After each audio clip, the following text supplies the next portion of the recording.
Boa tarde, bem-vindos a mais uma entrevista do Transportes em Negócio.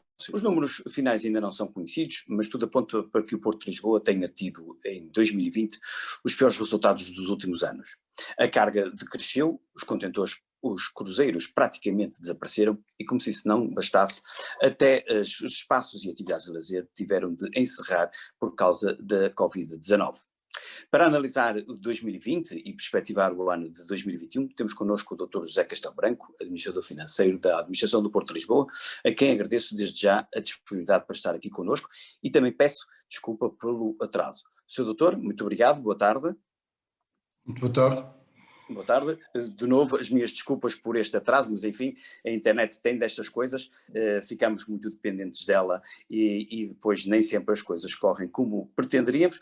Doutor, enfim, a intenção da nossa conversa é precisamente falarmos um pouco do que foi 2020, do que correu bem e do que correu menos bem e obviamente já estamos num novo ano e esperamos melhor e tentar, portanto, perspectivar 2021. E começava, portanto, por 2020 e por saber, disse no lançamento da peça que os resultados finais ainda não são públicos, mas seguramente o Sr. Doutor já os terá.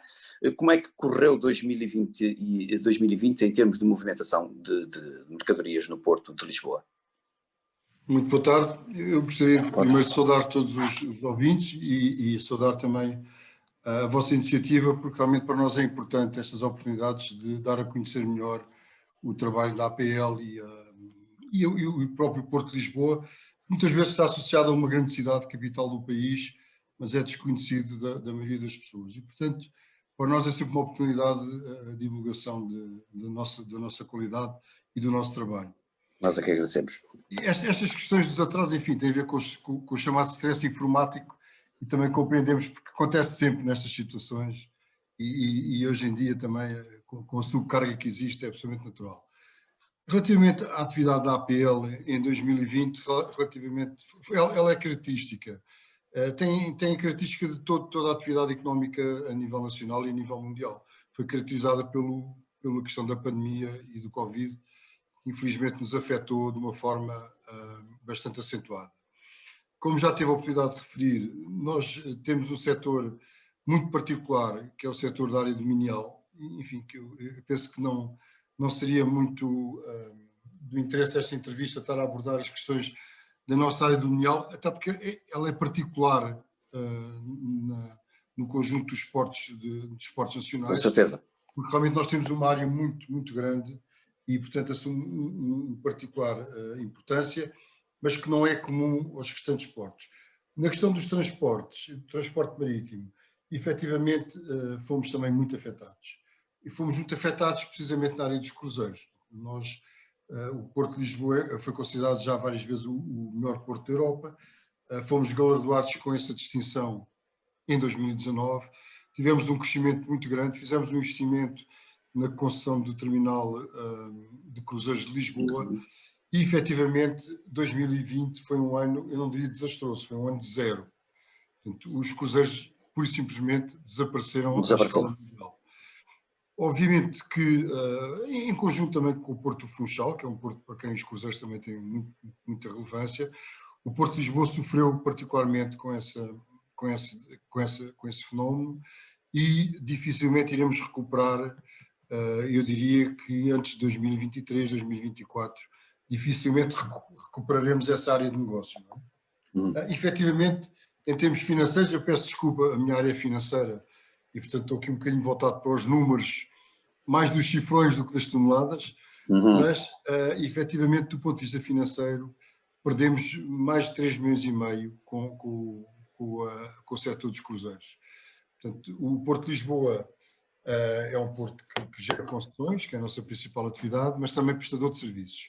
Ao nível da prestação de serviços, portanto, da pilotagem e da tupo-navio, perdemos uma receita considerável, e eu diria que ultrapassou certamente os 3 milhões e meio. Nós não temos dados ainda definitivos, mas o que nos falta fazer para fechar as contas são movimentos contabilísticos, portanto, não tem a ver com o volume de negócios. Isso já temos concretamente apurado, faltará apenas alguns ajustes. E podemos já informar que, efetivamente, a quebra foi grande. A nível da Portanto, carga. então, perdão, já que fala de números, de facto iríamos falar deles naturalmente, então em termos globais e em termos de volume de negócio, volume de receitas da APL, 2020 comparando com 2019, estamos a falar de uma quebra de que ordem de grandeza? Estamos a falar de uma quebra de 9 milhões, o que dá superior a 20%. 9 milhões de euros, em termos brutos, que é um valor superior a 20%. E, portanto, sem contar com a área dominial. Não é? Portanto, eu nesta Certo. entrevista, me permite, deixar a área dominial, penso Sem que não dúvida, será... sem dúvida. E eu referia apenas porque, de facto, enfim, foi para fazer a tempestade perfeita, nada correu bem. Íamos então às toneladas, Sr. Doutor, se fosse possível, Pois, como é que ficamos em volume? passaríamos então dos passageiros para a tonelagem. Portanto, eu diria que destes 9 milhões, cerca de 3 milhões e meio, 4 milhões são dos cruzeiros. Na parte restante, na carga, o Porto de Lisboa é afetado normalmente, portanto, ao longo dos últimos anos, pela questão da greve do setor extrativo, que para nós é quase uma greve estrutural, não é? Porque ela tem-se arrastado ao longo dos anos e praticamente tem um caráter contínuo e com o qual temos que enfrentar. Já lá iremos, com certeza que sim, claro. Portanto, há alguma dificuldade aqui em distinguir o valor do efeito de quebra por efeito da pandemia e por efeito da greve. Nós fizemos um trabalho muito apurado, tentámos de uma forma muito objetiva identificar linha a linha quem é que teria abandonado o Porto de Lisboa, as linhas que optaram por outros portos nacionais e também estrangeiros, mas principalmente nacionais, e linhas que foram desviadas ou que pura e simplesmente deixaram de se efetuar.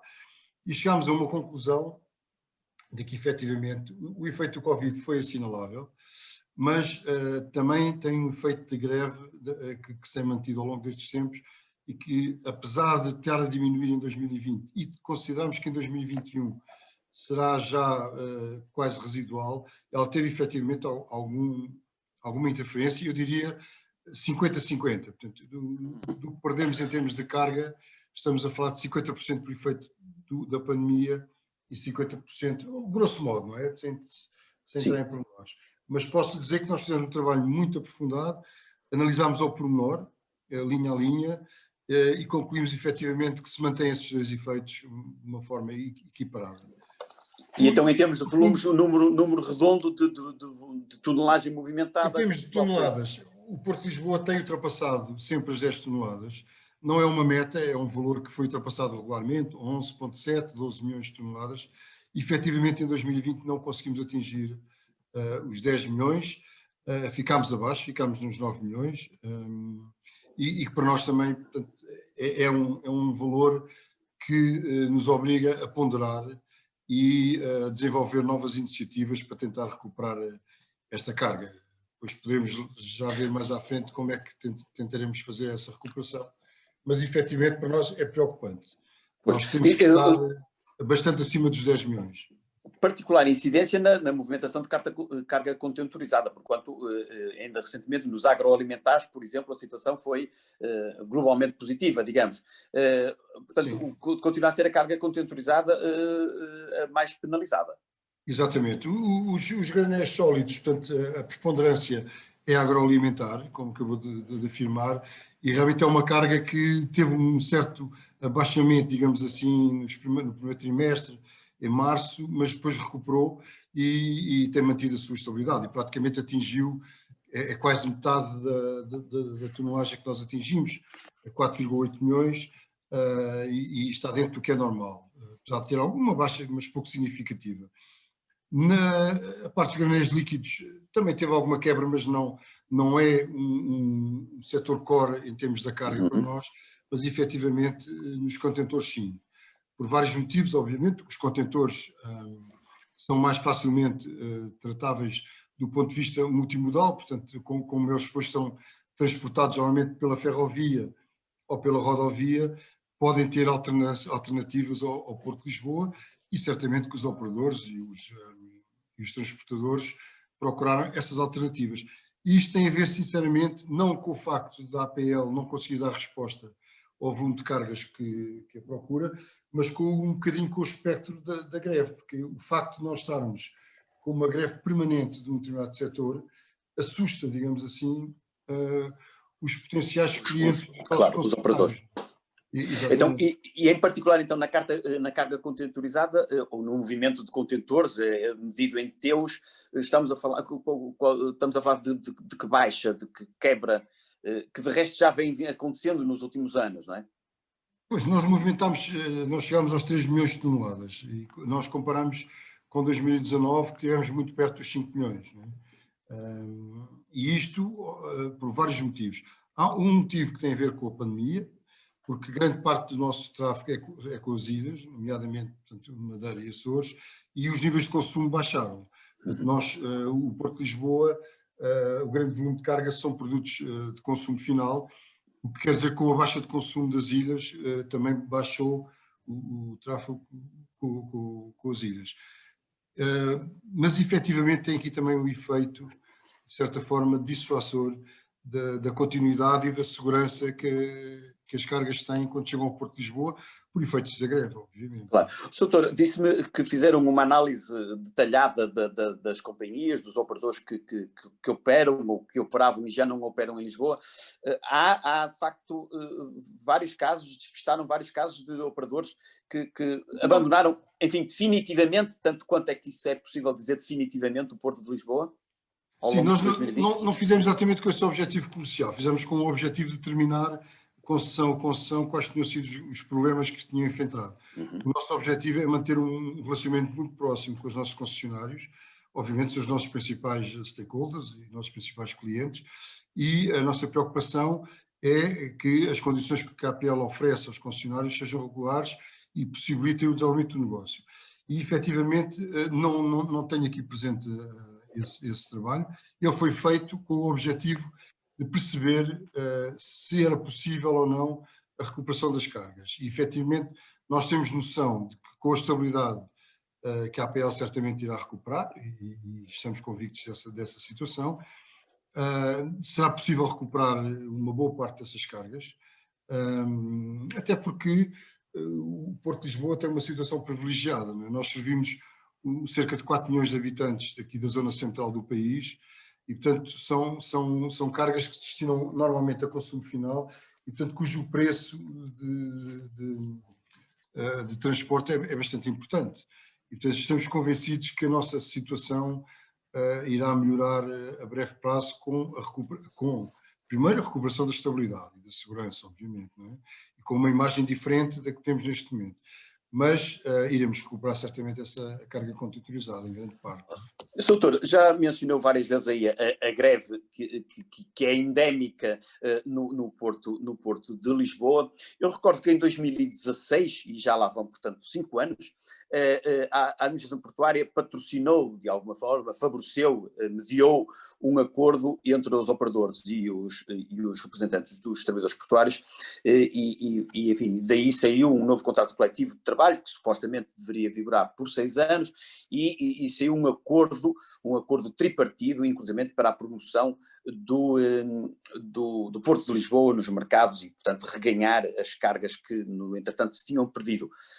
O ano passado houve um desenvolvimento novo, porquanto, entretanto, esse acordo, como todos os que nos estão a ouvir, ou a maioria dos que nos estão a ouvir, sabe, esse acordo depois não vingou, e no ano passado deu-se, em março, um movimento importante, que foi o fim da ETP de Lisboa e a assunção de 2 empresas de trabalho portuário, dos 2 principais grupos a operar no Porto de Lisboa.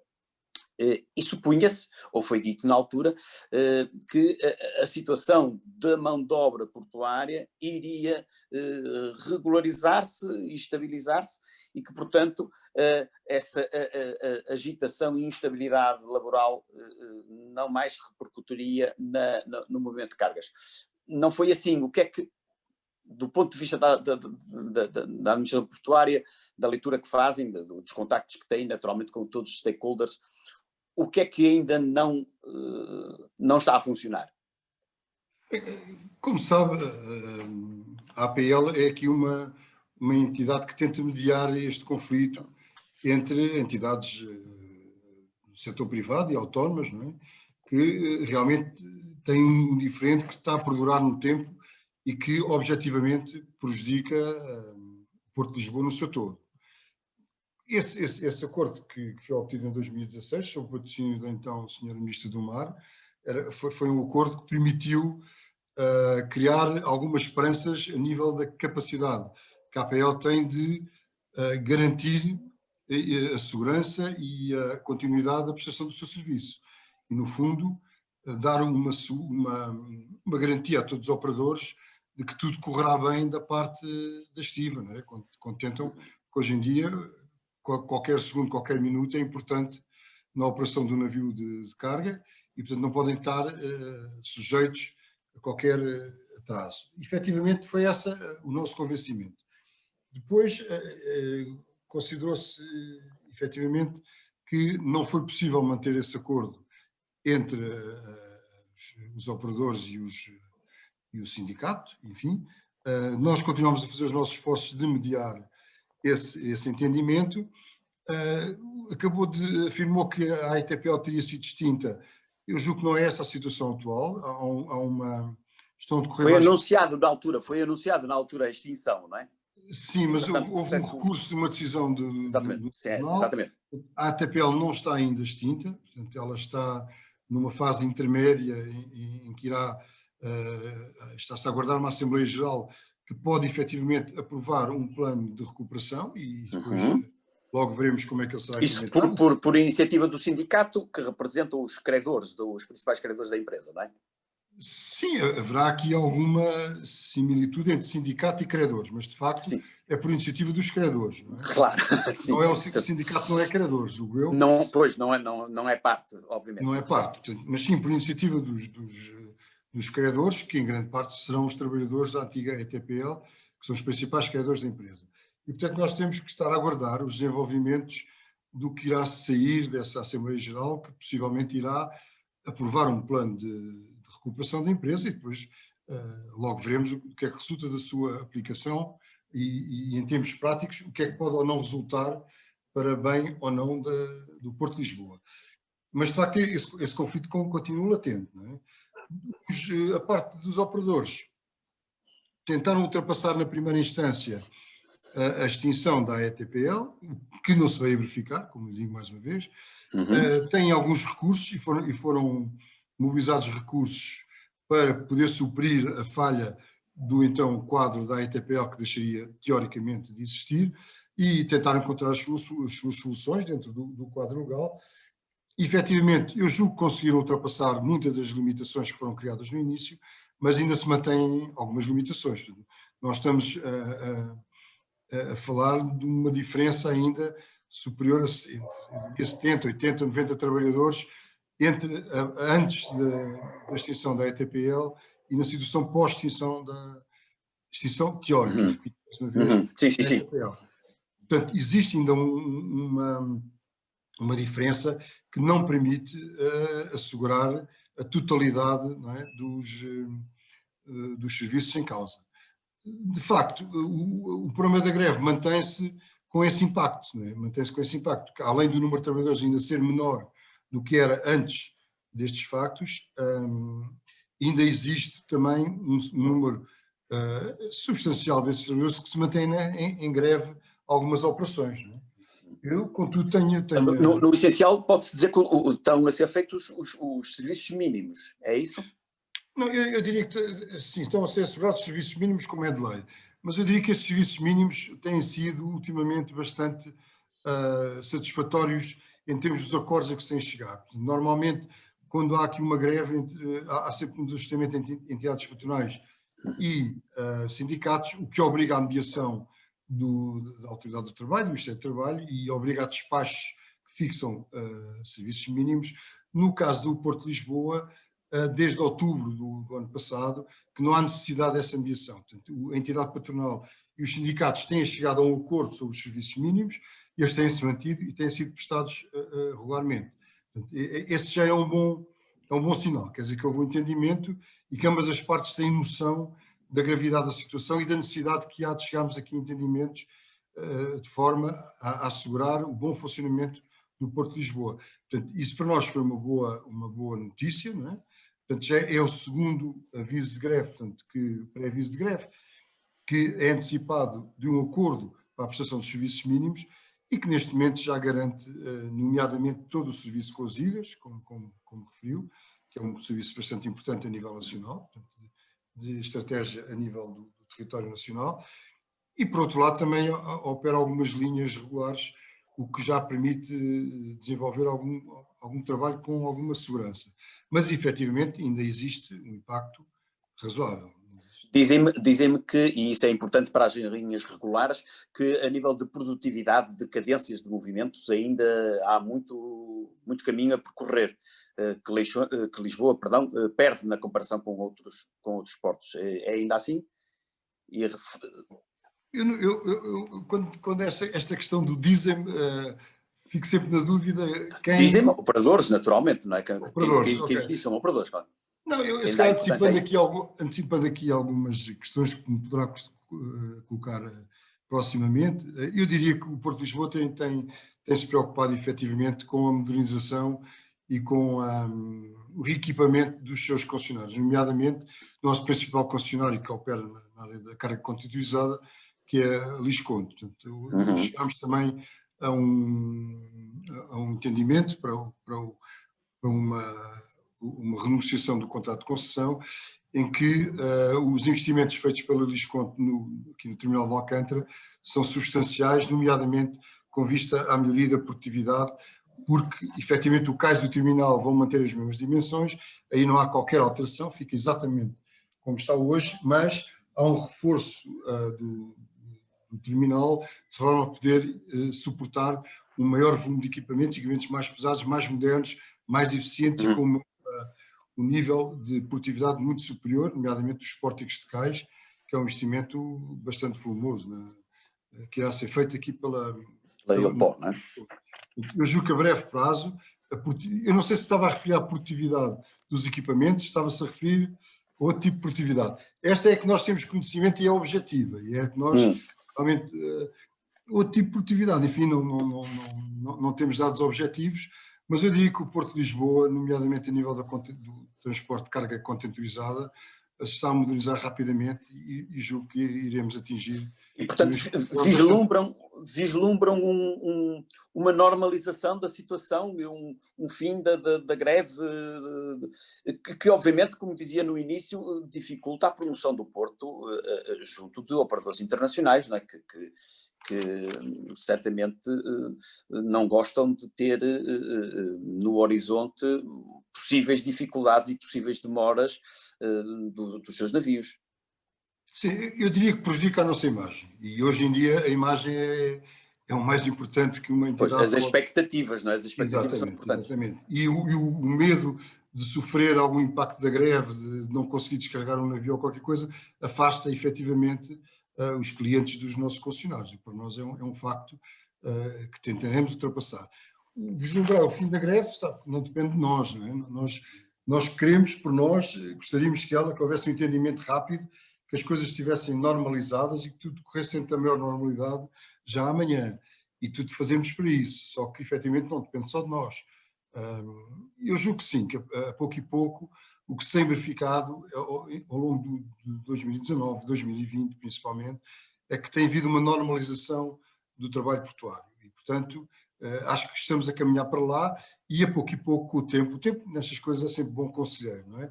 A pouco e pouco, ambas as partes entendem que tem que se chegar a um consenso para bem de todos, não é? Portanto, mantendo-se essa incógnita sobre o futuro da ETP de Lisboa, que será importante.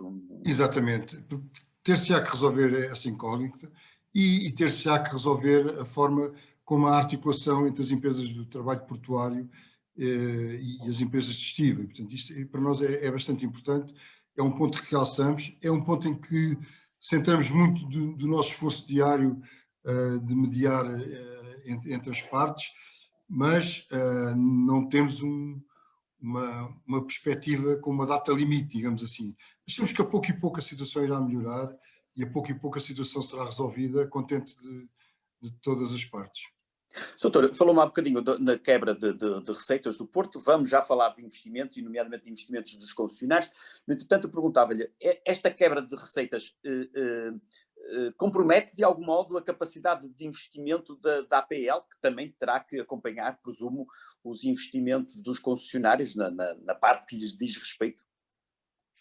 Sim, na questão do investimento, a APL, em princípio, os grandes investimentos que estão previstos têm uma grande participação das entidades privadas. Uhum. Eu diria que a APL é uma empresa que tem um passivo financeiro, não é? Resultante de investimentos que fez no passado e contraiu esse passivo para financiar esses investimentos e que vai amortizando regularmente. Tem sido nosso objetivo que o passivo financeiro da APL se tenha reduzido ao longo destes anos e reduziu-se substancialmente. Nós partimos de uma situação em que teríamos cerca de 70, 80 milhões e a trajetória descendente tem sido regular. Atualmente estamos na casa de que número? Na casa dos 40, dos 43, enfim. Que é perfeitamente sustentável, até porque muitos dos investimentos são rentáveis e têm produzido o rendimento. O problema aqui é um problema de liquidez, não é? Eu, quando perco 9 milhões de receita num determinado ano, tenho um problema de liquidez. Mas, entretanto, nós conseguimos, através de algumas operações bancárias, eu não gosto muito do termo de reestruturação, porque a reestruturação da dívida depois leva sempre a outras considerações, mas, no fundo, uma reprogramação da nossa dívida, conseguimos, por um lado, baixar os custos financeiros, baixamos substancialmente os custos financeiros. Isso tem a ver um bocadinho com o mercado financeiro atual, que tem um excesso de liquidez. Conseguimos renegociar empréstimos que tínhamos de longo prazo e médio prazo e substituí-los por um empréstimo maior de médio e longo prazo, a 7 anos, com custos financeiros muito reduzidos. O que para nós foi muito importante. Portanto, dá uma estabilidade financeira ao longo dos anos. Portanto, aumentaram a maturidade da dívida, na prática aumentaram a maturidade e reduziram os encargos decorrentes. Nós fizemos aquilo que se podia chamar uma espécie de operação hormônio. Primeiro reduzimos a maturidade para curto prazo e trocámos spreads mais elevados por spreads muito mais baixos, portanto reduzimos o custo da dívida, e depois como concentrámos um valor muito grande em linhas de crédito de curto prazo, que são sempre perigosas por causa da liquidez imediata, fizemos um empréstimo de médio e longo prazo, a 7 anos, ou seja, repusemos o prazo dos empréstimos. Portanto, neste momento temos um consolidado a 7 anos, que foi resultante dos tais empréstimos de curto prazo, e libertámos as linhas de curto prazo. Portanto, temos um consolidado a 7 anos, cerca de 15 milhões, e temos uma linha já contratadas com os bancos, sem qualquer custo de manutenção. Como lhe digo, neste momento o mercado monetário está com excesso de liquidez e isso permite fazer este tipo de operação. A qualquer momento podemos sacar nas nossas linhas de crédito. Isto é, mesmo que a pandemia se prolongue por 2021 e não seja possível recuperar os níveis de atividade de 2021, mesmo que voltamos a ter uma perda substancial de receitas, como tivemos em 2020, na casa dos 9 milhões, conseguimos manter a nossa liquidez de tesouraria sem qualquer problema. E, portanto, todo o programa de investimentos. Ora bom, doutor, entretanto, as concessões da margem norte, portanto, de Lisboa, foram, entretanto, renegociadas. Eu pergunto-lhe, em definitivamente, o Porto vai ficar em Lisboa? O Porto de Lisboa vai ficar em Lisboa? O Porto chama-se de Lisboa, o geográfico Cotejo, porque isto, no fundo, somos um porto de duas margens, não é? Sim. Temos a margem sul e a margem norte. Mas como bem sabe, aqui há uns anos havia a perspectiva de ir desativando as operações da margem norte e ir transferindo-as e transferi-las para outras paragens, desde logo para a margem sul. Isso está em definitivo abandonado? Não, se me permite, eu julgo que não seria bem essa a estratégia. Não é?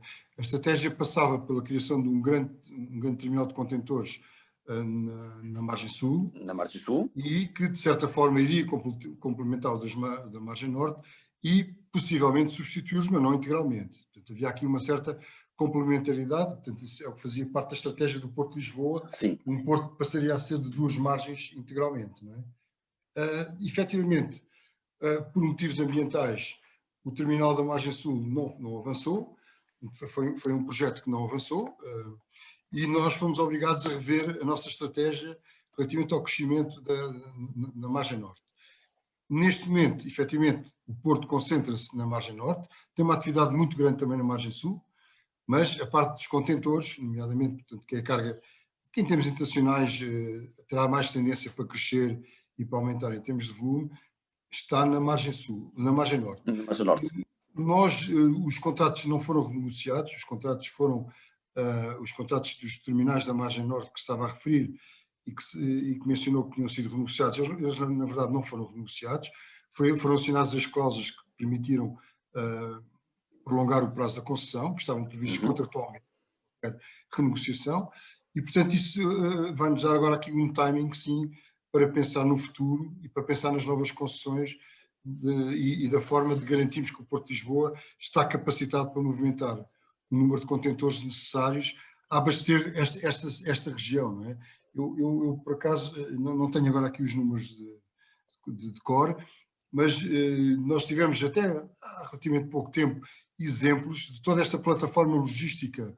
No fundo é uma plataforma logística contínua que vai de Loures até ao Carregado, que se revelou até neste momento da pandemia, nomeadamente o Carregado, que houve uma altura em que toda a gente pensava que a plataforma logística do Carregado tinha sido toda afetada pela questão da pandemia.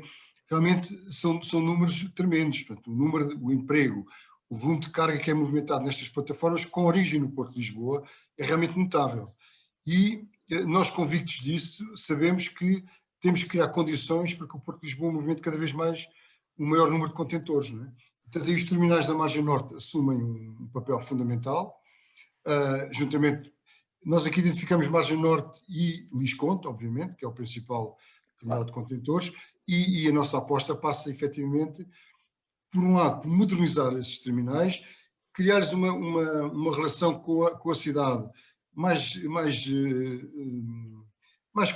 contínua, digamos assim, para não criar esta clivagem entre Porto e cidade.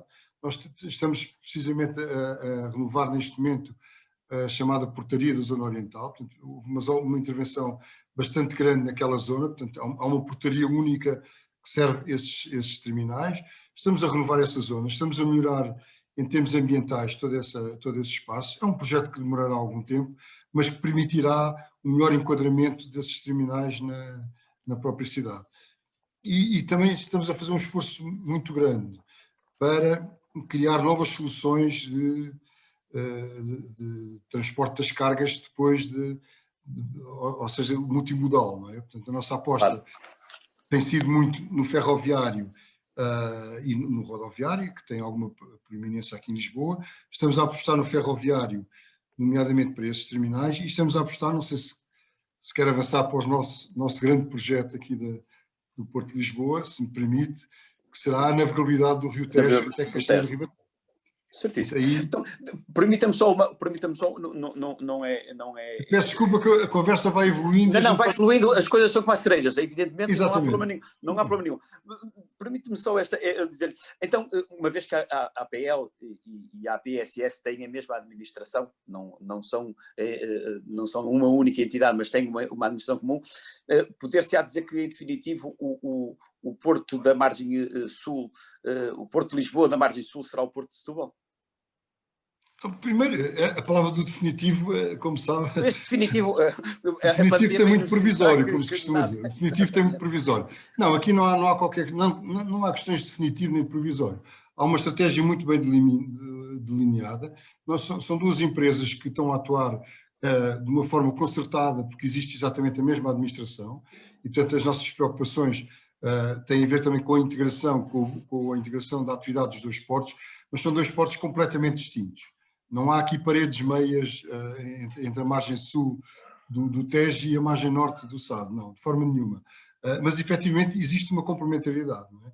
Lisboa está muito mais voltada neste momento para os produtos de consumo final, para abastecer este interland brutal que eu lhe acabei de falar, portanto, que esta zona toda de Lisboa, estes 4 milhões de habitantes, portanto, que é uma área de consumo brutal e que temos planos para poder alargar mais para o interior e quem sabe chegar, por exemplo, a Badajoz ou às plataformas logísticas espanholas da zona da Extremadura. E, efetivamente, é sempre um anseio que temos de alargar as nossas visões. Do lado de Setúbal, a situação é completamente diferente. eu não lhe queria falar aqui do Porto de Setúbal. Não é o tema, não é o tema, mas veio a talho depois. Se calhar até estou a ganhar aqui algum timing, depois daqui a algumas semanas nos convidar também para fazer uma apresentação, uma entrevista sobre o Porto de Setúbal, mas realmente o Porto de Setúbal é complementar. É um porto que está mais destinado a bens de consumo industrial, tem uma área completamente diferente, também tem, obviamente, bens de consumo final, mas tem uma movimentação de carga completamente diferente e tem uma integração na própria sociedade completamente diferente. Em termos de espaço e de logística, que não tem qualquer similitude com Lisboa. E, efetivamente, estamos também a melhorar muito as acessibilidades ao Porto de Setúbal. Deixaria isso para outra ocasião. Para a próxima conversa sobre o Porto de Setúbal em particular. Eu diria que são complementares, não estão em paredes meias, mas são complementares. Muito bem.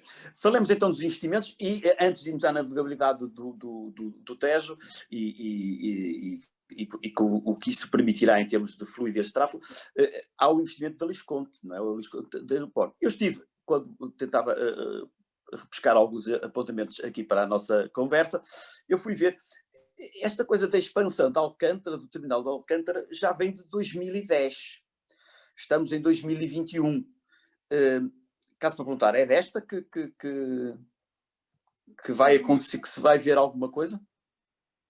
O termo expansão, não sei de forma que está a utilizar, porque não há expansão nenhuma. Não é? A expansão em termos de capacidade de produção, digamos. Que já sabemos, não há expansão nenhuma. Que não há expansão geográfica, territorial. O modelo de 2010 penso que está completamente abandonado. Portanto, não há expansão do Porto. O terminal fica exatamente no mesmo sítio, com a mesma dimensão que tem. O que existe aqui é um investimento, como eu lhe falei há bocadinho, em termos de melhoria da produtividade. Portanto, terá que se reforçar, obviamente, as estruturas do terminal para suportar equipamentos de maior peso, de maior capacidade de movimentação de carga, mas, efetivamente, o que se trata aqui é de melhoria da produtividade com equipamentos mais modernos, equipamentos elétricos, pórticos. Eu julgo que o investimento inclui 3 ou 4 pórticos, que agora não tenho certeza, de grande dimensão, movidos portanto, com novas formas de trabalhar, mais eficientes, mais automatizadas e que permitirão uma movimentação de cargas com maior rapidez. Não é? Portanto, no fundo, o que está aqui em causa depois também é o escoamento dessas cargas do terminal. Mas, efetivamente, não há qualquer expansão do Porto. Certo, quando a expansão, neste caso, fica bem... Melhoria da produtividade, melhora a capacidade... A expansão da capacidade do... E, essencialmente, por via dos novos equipamentos. Novos, melhores, mais modernos, elétricos, menos poluentes, porque o nosso problema aqui do Porto é a sua integração com a cidade. Portanto, temos que ter um porto do ponto de vista ambiental cada vez mais eficiente. Isso tem-nos preocupado. Eu, por exemplo, refiro que da nossa frota automóvel, neste momento já temos 13 viaturas elétricas, que é quase 50% da frota operacional. Iremos continuar a investir em viaturas elétricas, porque achamos que é o adequado para a nossa área de jurisdição e, portanto, é uma melhoria substancial e temos capacidade para influenciar os nossos concessionários também para melhorar os seus investimentos e melhorar a integração dos terminais do ponto de vista ambiental. Portanto, a sustentabilidade ambiental para nós é absolutamente fundamental, até porque estamos aqui muito junto, não é, no limite do espaço urbano. Não é? Portanto, urbano, naturalmente. Exatamente. Doutor, e então este investimento é para avançar agora em 2021? O da Lisconte? Já está a avançar. Aliás, nós aqui das nossas janelas já conseguimos ver os novos pórticos, os equipamentos já foram descarregados e já estão a ser montados alguns. Portanto, é um investimento que está a avançar. Está a avançar. Da parte da APL, há algum investimento que tenha de acompanhar o aumento da capacidade do terminal e que vocês tenham de fazer? Não, este investimento é 100% privado. É 100% privado. Está dentro da área da concessão.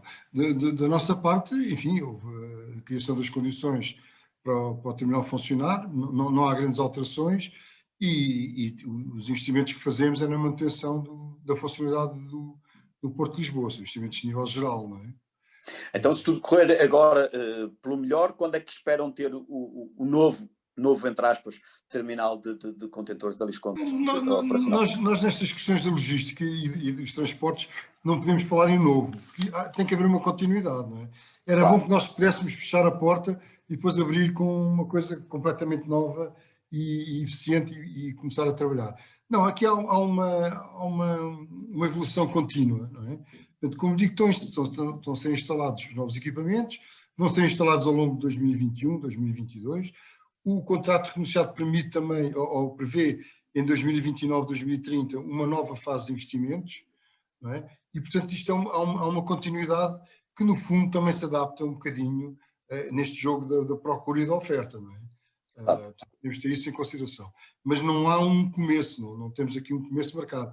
Temos uma continuidade e o nosso desejo é que eles consigam operar cada vez melhor, com mais eficiência e consiga captar cada vez mais clientes, porque também daí vem o nosso bom resultado, não é? Ora, bom, e então temos de facto o processo da navegabilidade do Tejo para, presumo ser, o transporte por barcaça dos contentores, com isso escoando, facilitando os acessos ao Porto de Lisboa e reduzindo a pressão sobre o casco urbano da cidade. É isso que está em causa. É assim, este projeto de navegabilidade até Castanheiro de Ribatejo tem essas duas vertentes. Por um lado, a vertente económica, porque o transporte fluvial é relativamente barato e permite a interação com outra multimodalidade a partir de Castanheiro de Ribatejo. É fácil o acesso, quer a nível ferroviário, quer a nível rodoviário.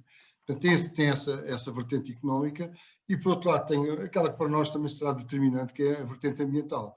Portanto, era muito importante que, com o aumento, com o crescimento que esperamos, ou com a recuperação que esperamos que o Porto de Lisboa tenha na carga contentorizada, que permita escoar sem subcarregar, quer a rodovia, porque as linhas rodoviárias que atravessam aqui junto ao Rio Tejo, por fora de Lisboa, mas ainda integrados neste espaço urbano, não podem ser utilizadas com uma maior densidade. Portanto, neste momento temos essa limitação. E, por outro lado, também a ferrovia, que tem algumas limitações neste espaço citadino. E, portanto, o transporte fluvial irá permitir colmatar e reforçar estas duas vertentes, económica e ambiental.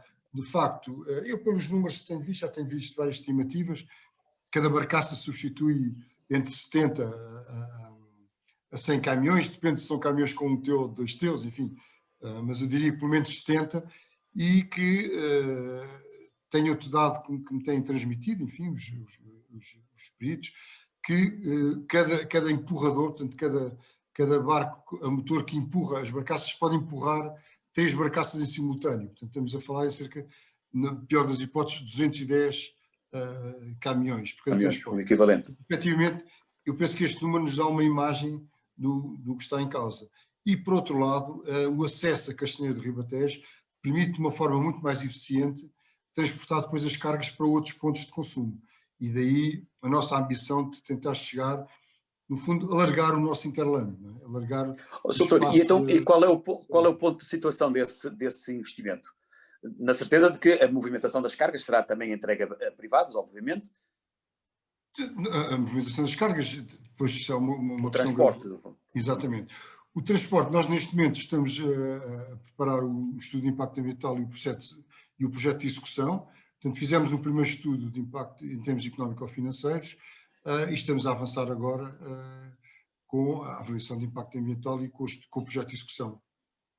E essa atividade de transporte será levada a concurso? Como é que será implementado o projeto da navegabilidade propriamente dito? Pois, a solução de transporte. Ainda existe efetivamente algumas nuances que não temos totalmente definidas. Teremos que perceber qual é a apetência dos operadores para este tipo de transporte. Julgamos que, aliás, já hoje em dia há barcaças que sobem... Exatamente, a operar, não é? Mas efetivamente temos que perceber qual será a melhor forma de operar. Possivelmente poderá haver aqui uma concessão e será estudada a melhor forma de o fazer. Em todo caso, há aqui um facto, é que Castanheiro do Ribatejo atualmente fica fora da nossa área de jurisdição, que vai até Vila Franca de Xira, não é? Uhum. E, portanto, terá que ser um modelo de negócio a estudar, efetivamente, mas que penso que não haverá qualquer problema. Na certeza que o Grupo ETE tem o projeto para Castanheiro do Ribatejo, não é? Para a criação de um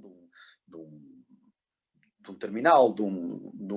Sim, o grupo ETE é um dos grupos mais dinâmicos em Portugal, nomeadamente na área do transporte marítimo e da atividade portuária. Certamente que estará atento, e já hoje em dia, eu julgo que eles operam as barcaças, e portanto certamente será um dos potenciais interessados.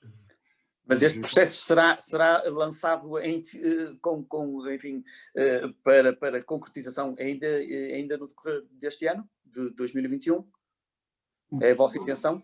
Sim, eu diria que promoveu, sim. Eu diria que 2021 será cedo, porque estas questões demoram sempre o seu tempo. Estamos a falar de infraestruturas pesadas e duradouras, portanto, tem sempre algumas questões subjacentes, aliás, como se viu noutras situações, mas eu julgo que sim, que em 2021, 2022 estaremos aptos a lançar esta concessão, este serviço, digamos assim, ou possibilitar este serviço, que no fundo o que está dependente da nossa parte será a criação do canal, em princípio.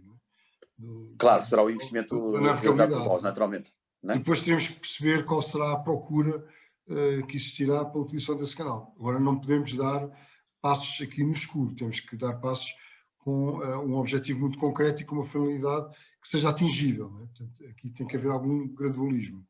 Mas julgo que sim, que irá evoluir.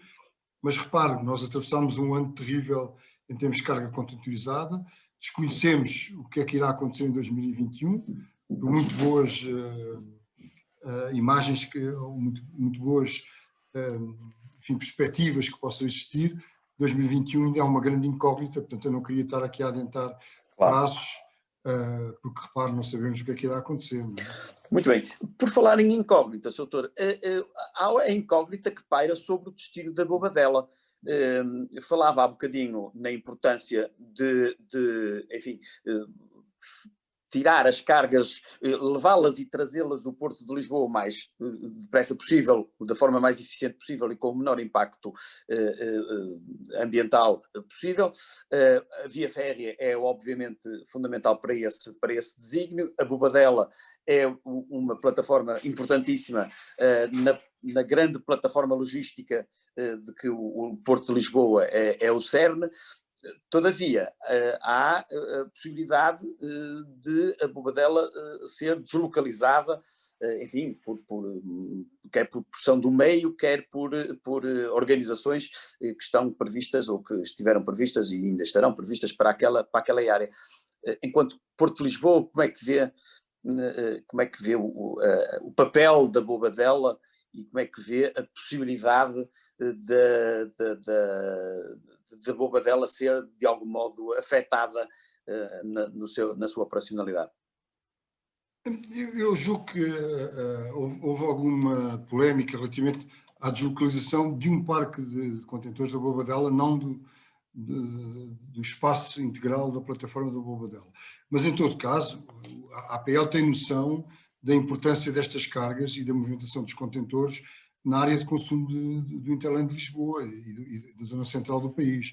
Nós estamos convictos que, de uma forma ou de outra, as cargas têm que ser movimentadas, porque disso depende a própria saúde económica, eu diria mesmo do próprio país. Não é? Portanto, nós estamos a falar de custos acrescidos ou transferência de custos para bens de consumo final. Portanto, eu julgo que há sempre esta questão de haver alguma dificuldade de interagir entre o espaço urbano, a vontade de melhorar as condições de vida e as condições de gozo da vida para os cidadãos das cidades, nomeadamente daquela zona de Loures e da Bobadela, mas por outro lado também há a pressão económica da necessidade de garantir que estas cargas são movimentadas e que os bens chegam e são postos ao dispor de todas as pessoas que eles necessitam. Não é? Portanto, há aqui uma interação que se julga que chegará certamente a bom termo, e isto é mesmo assim, não é?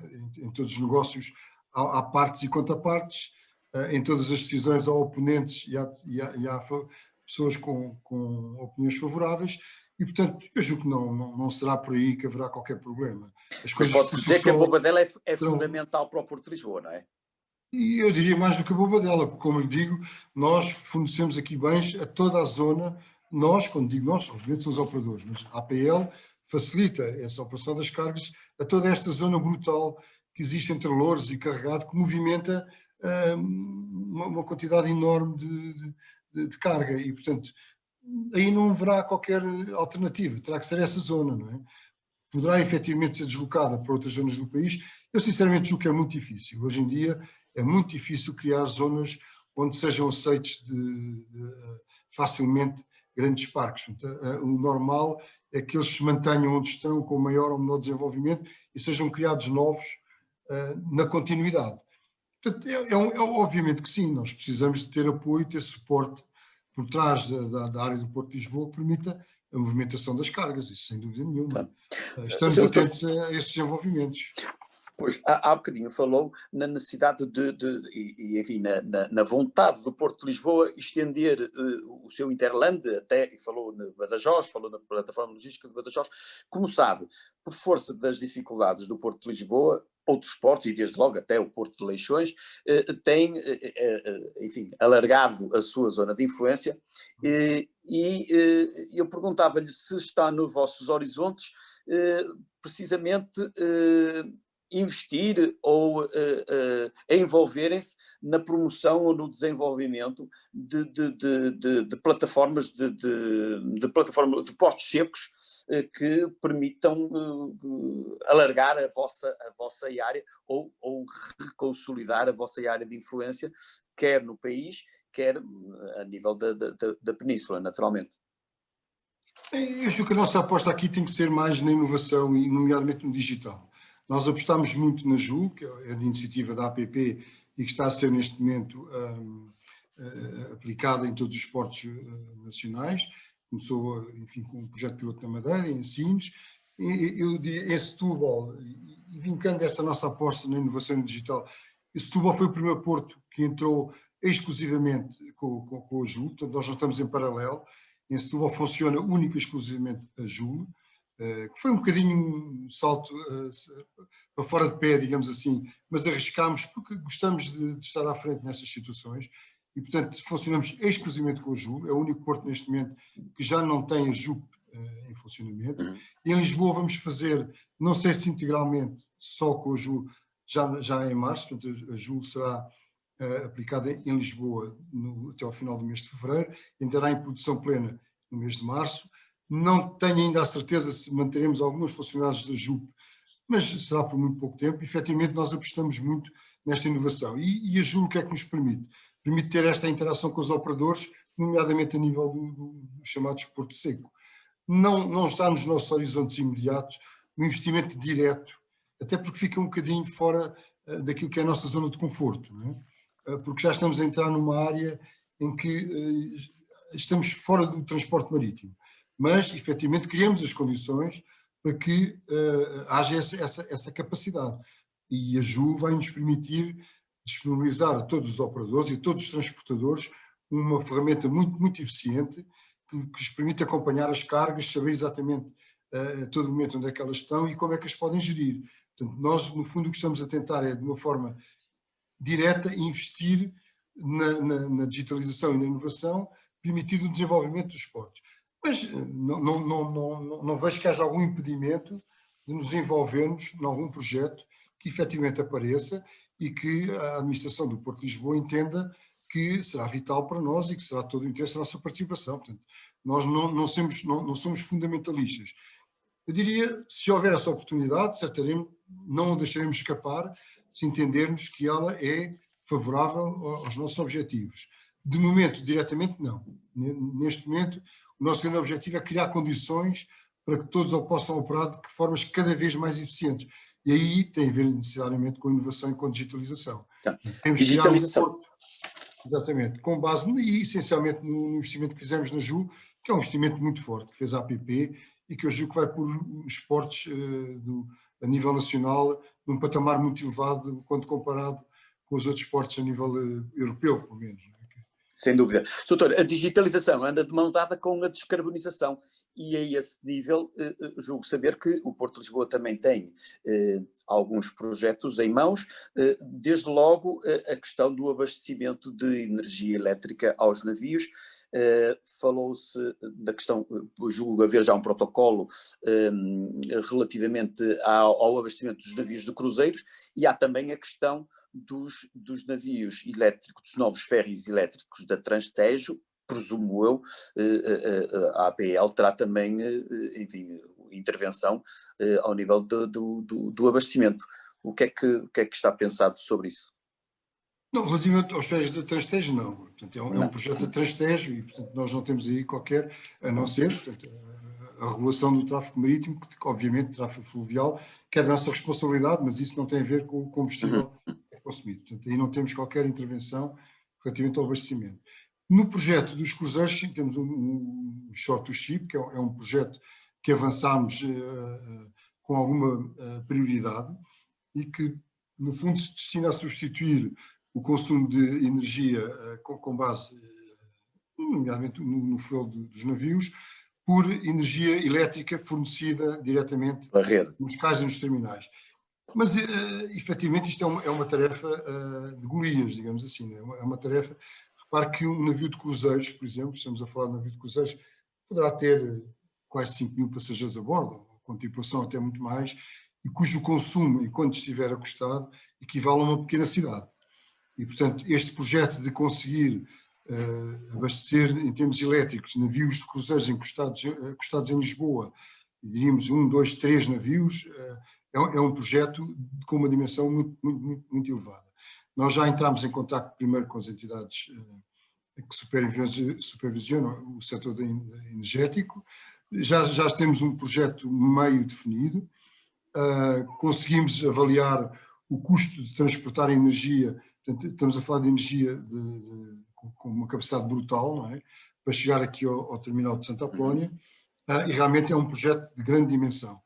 Não será fácil abastecer um navio de cruzeiros de energia elétrica durante o tempo em que ele estará acostado, não será de todo fácil. E existe outra nuance, porque neste momento os navios estão já a ser preparados para se poder abastecer diretamente nos cais com energia elétrica, mas as ligações não estão normalizadas. Há várias soluções de abastecimento. Não estamos a falar de ligar uma ficha ao navio, como é óbvio. Né? Estamos a falar de soluções integradas com os novos navios de cruzeiro, mas que não são totalmente normalizadas. Portanto, aqui também terá que haver uma opção da APL de como é que essa energia será fornecida e em que moldes, qual é a capacidade técnica que teremos para o fazer. É um projeto que vai ser um projeto de muito peso. Eu digo que... Tem uma ideia ainda que de grandeza de quanto é que seria o investimento? Iremos ultrapassar os 20 milhões, certamente. Porque estamos a falar de trazer uma linha de alta tensão. Eu aqui peço desculpa, os meus termos em termos de energia e eletricidade não são os mais corretos. Mas sei que é complicado fazer chegar ao Porto de Lisboa, naquela zona de Santa Apolónia, essa capacidade e depois ter opções técnicas que permitam ligação ao maior número de navios de cruzeiro. E repare que os navios de cruzeiro só agora começam a ter essa capacidade disponível. Portanto, estamos a falar de um projeto que terá que existir condições a curto prazo para ser desenvolvido, mas só a médio e longo prazo é que terá resultados visíveis, digamos assim. Do lado da carga, também será complementar, apesar de estarmos a falar de necessidades muito inferiores à dos cruzeiros. Não é?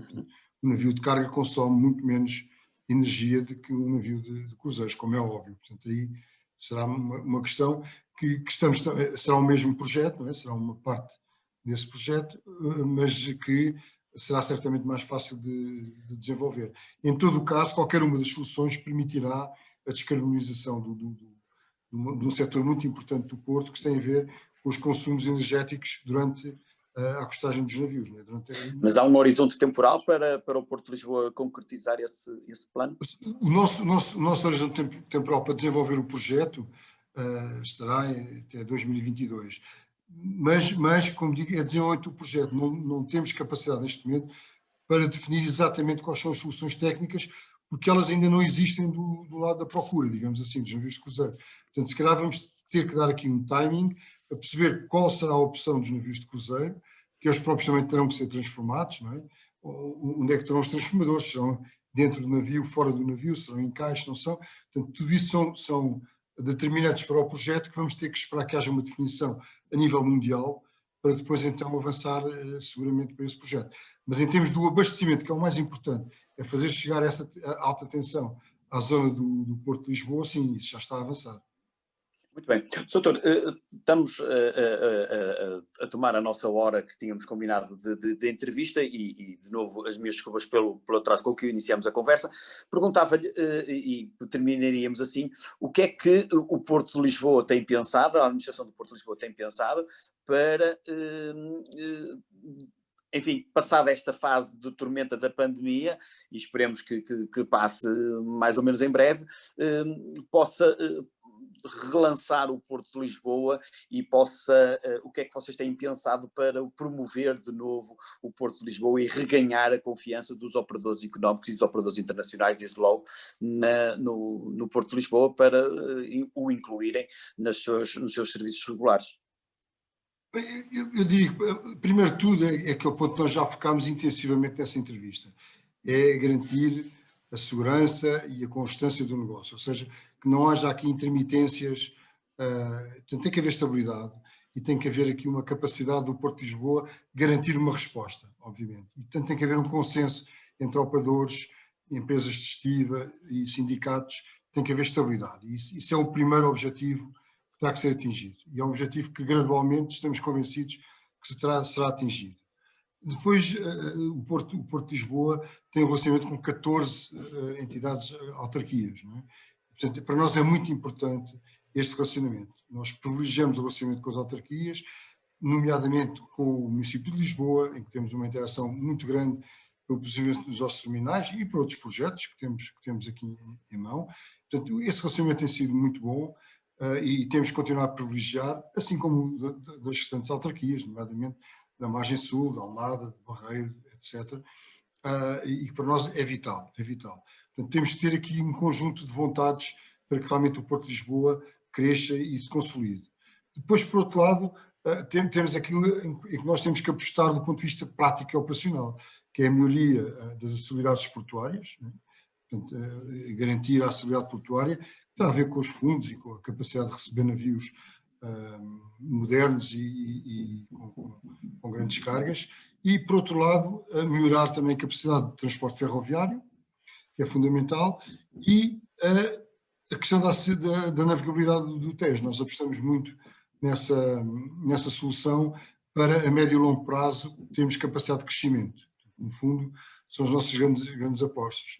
Em relação às concessões existentes, é qualificar essas concessões, portanto, atuar juntamente dos concessionários. Nós temos uma preocupação permanente de acompanhar o trabalho dos nossos concessionários e incentivar a melhoria, a inovação, a digitalização, os novos investimentos e novos equipamentos e, de certa forma, garantir a sua capacidade, porque nesta coisa da gestão das concessões é uma tarefa fundamental, é garantir que o concessionário pode investir e pode realizar os seus melhoramentos, de forma a nós também beneficiarmos com os mesmos. Eu diria que, no fundo, isto será um conjunto de ações que nos permitirá ter objetivos para visualizar um Interland maior. E isso, do ponto de vista do transporte e em tudo na vida, não é? Tem a ver com os custos. Portanto, a nossa capacidade aqui de melhorar a eficiência da operação no Porto de Lisboa, juntamente com os concessionários, juntamente com os operadores, com todos os nossos stakeholders, de forma a que o Porto de Lisboa seja atrativo cada vez mais e permita efetivamente alargar os nossos horizontes, digamos assim. Não falaria de Espanha, nem falaria de nenhuma zona em particular, mas sim alargar este círculo, no fundo, que é o Interland com o Porto de Lisboa, aumentar o raio de ação, digamos assim. O Porto de Lisboa para nós é fundamental. Mas, como lhe digo, o principal é a estabilidade. Nós temos que ganhar estabilidade. Isso é fundamental para a APL. Ok. Muito obrigado, Dr. José Castelo Branco, pelo seu tempo, pelos esclarecimentos que nos prestou. Esperamos que, de facto, melhores dias venham para o Porto de Lisboa. Agradeço-lhe, portanto, esta entrevista. Agradeço também aos que nos seguiram através do Facebook, obrigado por terem estado desse lado, espero que tenham dado por bem emprego o tempo que nos dedicaram e de novo as nossas desculpas por estes imponderáveis, mas de facto nestes dias que correm toda a gente está pendurada na internet e portanto nem sempre a rede é suficientemente segura para nos apoiar a todos. Espero que fiquem bem, voltaremos seguramente proximamente com mais entrevistas, mais protagonistas para continuarmos a falar de transportes e de negócios. Até lá, fiquem bem, muito obrigado, boa tarde a todos.